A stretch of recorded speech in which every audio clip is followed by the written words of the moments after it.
Yo, in today's video, we'll be looking at creepy and strange TikToks that will make you question reality.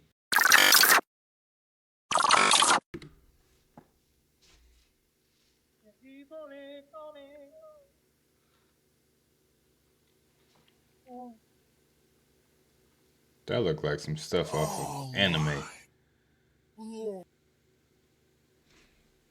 Wow.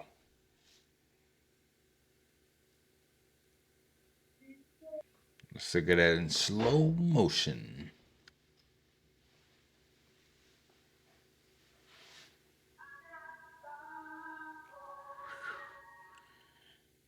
Man, tell me that don't look like some Kamehameha, some Dragon Ball Z stuff in real life.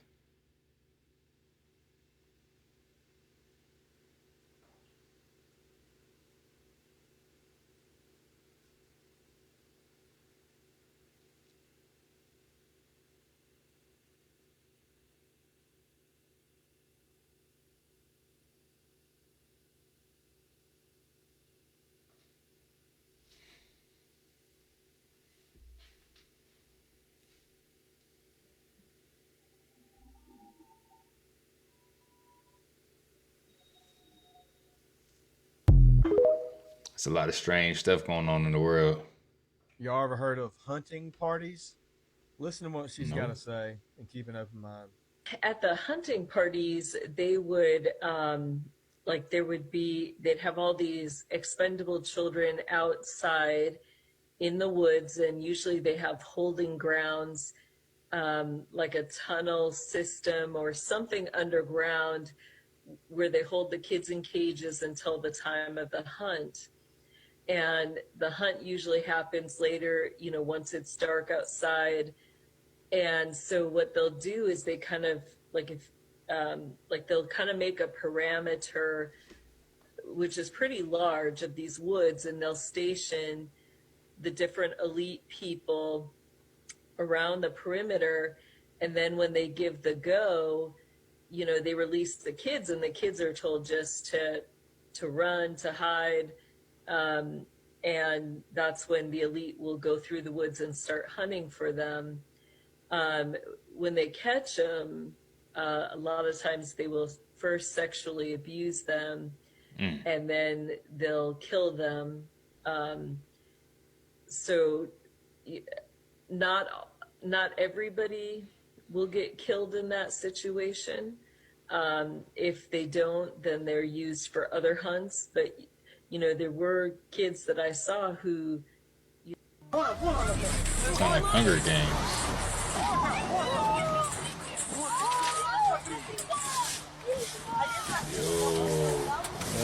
Look like a little dinosaur. Space is fake and aliens are a lie. The universe is mental. Everything exists within your mind. Believing in space and the heliocentric model keeps your mind stuck within the physical plane. They want you to believe in a physical universe when in reality it's holographic. Your mind is experiencing the program that is ran by the central nervous system in the brain. The body is the one that is simulating this realm. Because the universe is mental, the physical plane is a dimension within your mind. Square's the physical plane, triangle's the ethereal. Thinking outside the box holds a deep truth because you need to think outside of the physical plane to explore the higher realms of your mind. These are the veils of your mind. The devil is the D-veil, keeping you stuck within the physical. The 7 planets are actually 7 energies, which give you the 7 chakras, the 7 days of the week. The stars are always in rotation. When our mind incarnates into matter, we are born into a specific alignment into the planets and the stars. This is why everyone is different, because we all have a different placement within the stars. Every one of you is a star, a sister, mister, because the stars are portals into the astral plane. Ascension up to God is a metaphor for ascending up to your true being, the one who is existing outside of the physical plane. This book is called The Book of Wisdom. The link is in the bio. Worldwide shipping. Check this Yeah, out, we gotta y'all. get that book. This was caught in Japan the other day. This is the top of Mount Fuji. Y'all see that? I know you guys are probably thinking this is a cloud, but what kind of cloud does this? What cloud does this? Do you not think it's a ship that's literally collecting energy from the mountain? What do you think of that? And then, so I believe that cloud right there is connected to this. And I don't believe it's a cloud, y'all. That is not no cloud, you guys. Look at that. Check this out. That's Can be. literally a ship. Because just look at the dust that it's leaving behind it. What cloud leaves a dust like that? A magical dust like that. What cloud leaves magical dust like that?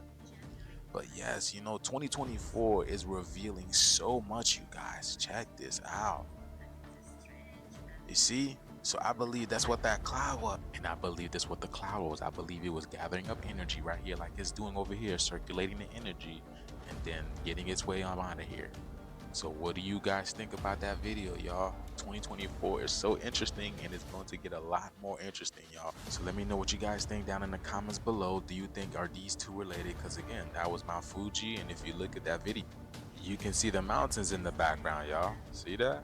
So again, I think these two are related. Let me know what you guys think about this video, y'all.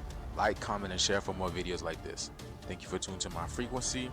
You already know what to do, y'all. We end this shift and we getting it. Peace in. I seen some of them clouds when I was in Colorado. Are celebrities starting to regret Hollywood? Ooh, that's Like true. everything went right, everything went wrong when I put on that dress. Pre-Big Mamas, to me, actually it's like you have an AD, usually AD, BC. Okay. It's like BM for me. My career pre-BM. So Big Mama was a changing point. Yeah, Yeah. yeah. What was made like it a changing point? Was it that it was Martin, or just everything was aligning up at the right time for you? It was a negative changing point, to be honest. Okay.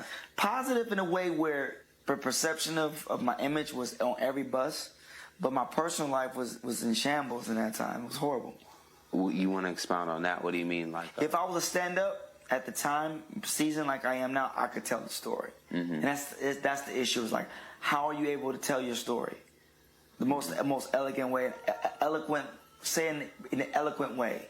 I couldn't say what I was going through because it's almost like if you're a baby, you can't communicate yet. And I just wasn't fully a seasoned stand-up to be able to say what I was going through. But in retrospect, if I can say what I was going through, at the time when I did Big Mamas is when I met not my wife, my daughter's mother, and from that time, it's like my life was just, it was hell from there. My personal life was in shambles, but my career, it was at its height, I believe. It was going. it was kind of like a passing of the torch in a sense. Yeah, it was, and I played Martin's son, and I feel like that. It's so weird. It's like every time I play these sons of people, it never goes right. What didn't go right with Big Mamas? It was, first of all, no offense, that movie wasn't that good to me. It wasn't a prolific film. I sound so mean, like, oh, you should be grateful for it. But I'm real. It's You forgettable. know, just be real. Like, it wasn't like the best movie. It was okay. It was an entertaining film. Number one, Big Mama's one. That's arguably like, okay, Miss Doubtfire was out, but the whole dress bit was already overdone. You know, it was like, it was hacky. You know, and I did it purely for the money and the work of Martin Lawrence. Yeah. So I didn't do it for the purity of comedy, but I did it for the purity of work with Martin. But I believe that it was still more than money. Like, dang, I'm gonna get a big check, you know. Yeah. And knowing you now, and I'm going to kind of set this question up, but in knowing you now, there's a more of an awakened Brandon compared to when he first came into the business. You mentioned the dress. There's a big conversation about that. Did you get like slack when you wore the dress at that moment? It was like, wasn't slack from people. Only Cat Williams. Cat Williams was trying to always say, Brandon, don't wear a dress. You know, He called you, or is this? no, he was saying it in the media, so I thought he was heckling me. He was really trying to help me at the time. I didn't know that. I was immature. Right. I feel like, dang, why I'm trying to make it. Why you bashing me? And then he was trying to warn me, you know, don't get in the dress. So the awakened Brandon, you couldn't pay him $1 trillion to get in the dress. Yeah. Was there like Too late. how did they present Too that? late. Well, you knew right away you had to get in a dress. I did the scene on Lottery Ticket. Okay.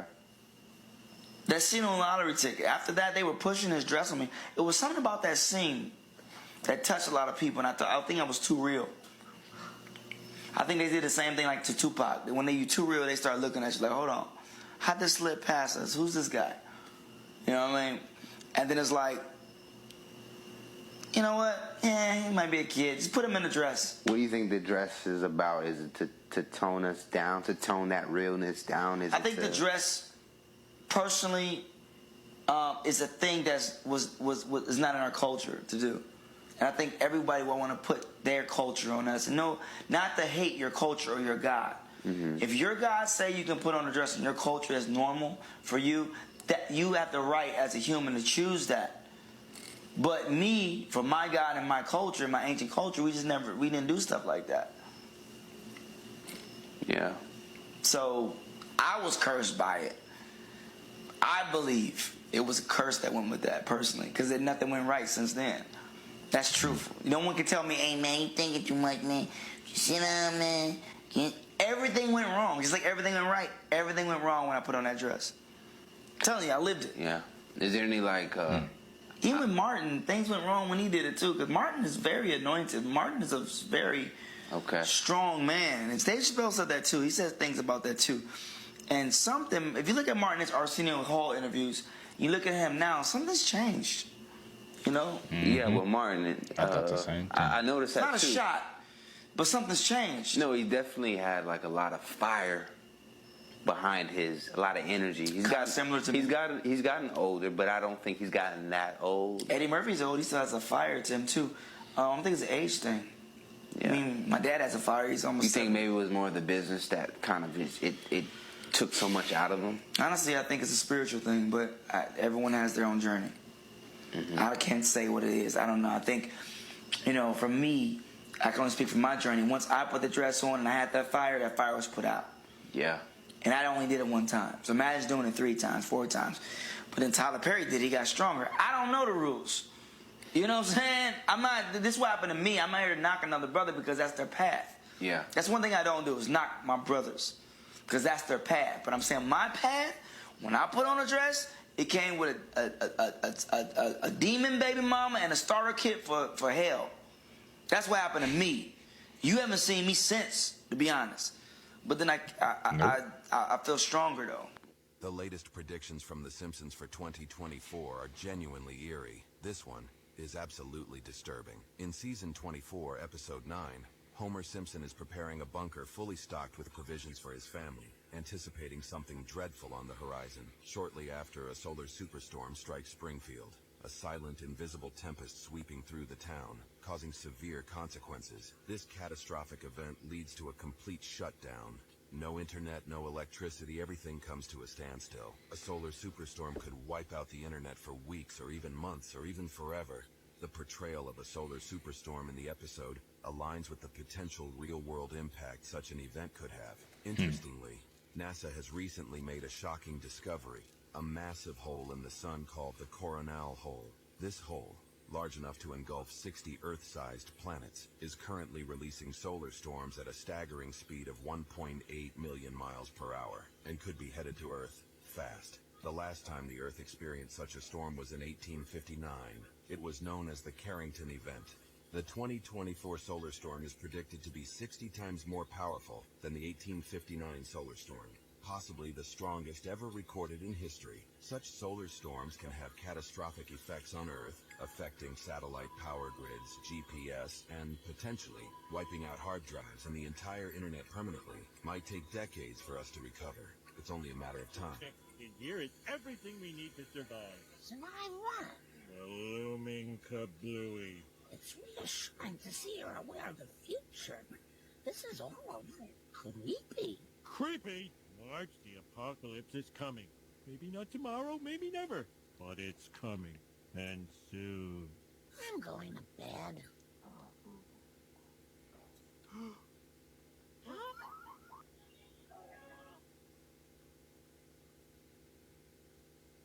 An EMP? You know what that means? And scissors.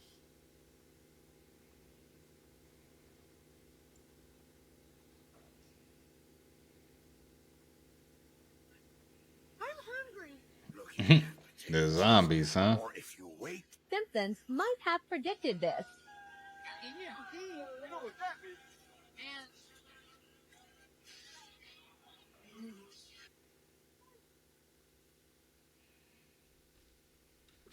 Hey, so on here though, it doesn't look like everything got wiped out because of some solar blast or something. No, it looks like that started at the nuclear plant. So what they trying to tell us with that one? Maybe that this whole thing is just something that they're planning on doing.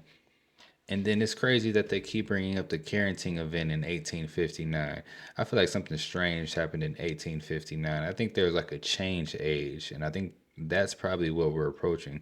Something's going to change, and history is going to be rewritten.